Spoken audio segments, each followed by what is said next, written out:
Face à ses militants dans le Mandoul, Pahimi Patake Albert n'a pas ménagé ses efforts pour présenter son projet de société.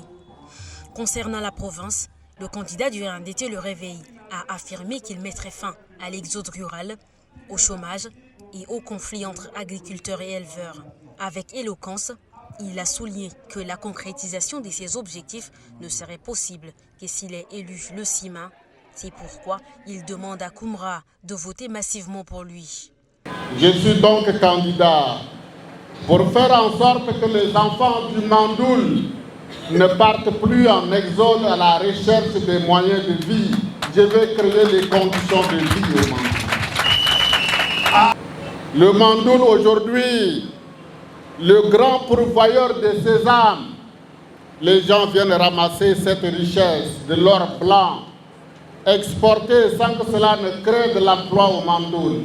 Je veux faire en sorte que le sésame soit transformé au Mandoul, que l'huile soit réalisée au Mandoul, que cela puisse créer de l'emploi aux enfants du Mandoul. La mission de conquête électorale dans le sud du pays se poursuit pour la délégation du RNDT Le Réveil qui mettra le cap sur la ville de Sarre après ce meeting à Koumra.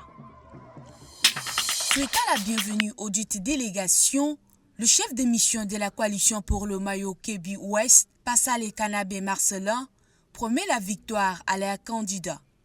Aux 9 autres candidats, il leur prédit l'échec.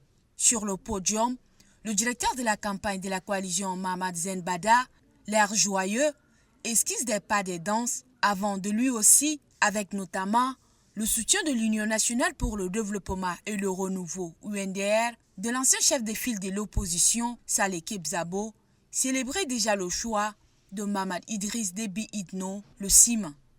Dans son intervention, Mamad Idriss Déby Itno s'engage à bitumer des axes de Kelo-Pala et Pala-Léré, de finaliser les travaux de l'université de Pala, de construire et de faciliter l'accès aux services de base dans tous les départements, de construire des centres multimédia au profit de la jeunesse, d'encourager l'entrepreneuriat, de faire de la lutte contre le phénomène d'enlèvement de personnes contre rançon une priorité absolue. C'est dans cette salle pleine à craquer que l'atelier se tient.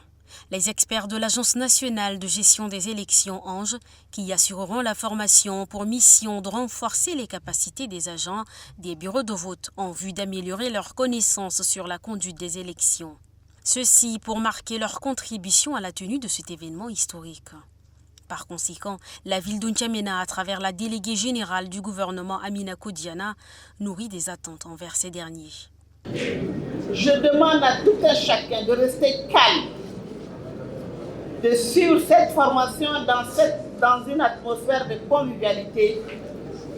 N'hésitez pas à poser des questions. Parce que le jour J, vous serez seul devant les urnes, devant les électeurs. Peut-être que vous allez vous heurter à des difficultés. Donc, posez toutes les questions possibles. Nous attendons de vous une transparence.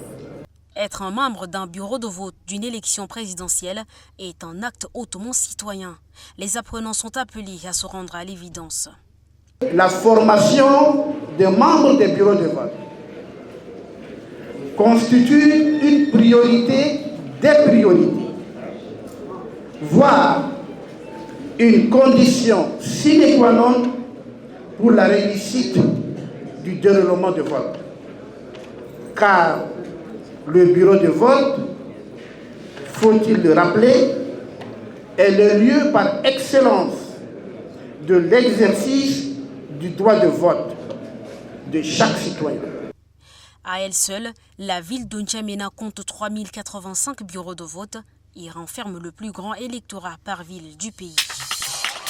Cette fois-ci, c'est à bord de 2 ânes que Masra Succès a fait son entrée dans cette marée humaine, constituée des populations de Koumra et ses environs, venus pour écouter ce qu'ils appellent la bonne nouvelle. Pendant environ 20 minutes, le candidat de la coalition Justice et Égalité a déroulé quelques points de son projet de société et surtout a profité pour inviter ses militants à garder un comportement responsable face aux provocations. Quand vous êtes sûr de votre victoire, vous n'insultez pas, vous n'attaquez pas. Vous devez vous élever dans les hauteurs comme des aigles. Est-ce que vous m'avez compris?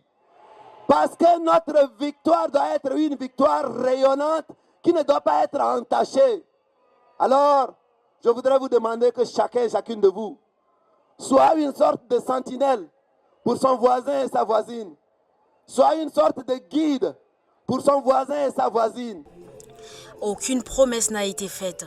Mais le président du parti Les Transformateurs appelle simplement les militants et sympathisants à se préparer pour vivre ce Tchad nouveau, ce Tchad transformé qui serait né le 7 mai prochain. L'objectif de cette formation est de permettre aux participants de connaître ce que c'est qu'un fichier électoral, de quoi est-il composé et comment est-il structuré. L'OTED va sur la base de ce fichier centralisé où il y aura déjà tous les éléments. Il y aura la loi électorale, la loi sur la CENI, la loi sociale. Sur la base de ces lois-là, faire de telle sorte que la loi électorale soit bien appliquée. Donc on va voir quels sont qui est juge des élections présidentielles, législatives, qui est juge des élections locales. Pourquoi est-ce que l'élection locale se différencie de l'élection présidentielle? Quels en sont les différents principes? Donc, contribuer à faire respecter donc, la loi électorale de manière à assurer la régularité des scrutins. Donc, nous devrions, moi et vous, puisque nous sommes dans un même bateau, on est embarqués dans le même bateau, la formation, c'est de faire de vous des formateurs. Demain, vous-même, vous allez former. Cette formation, placée sous le thème « Le fondement de la démocratie », a réuni une cinquantaine de jeunes. Dans ce quartier d'Ondjamena, en plein cœur de la ville, l'eau est coupée depuis des semaines.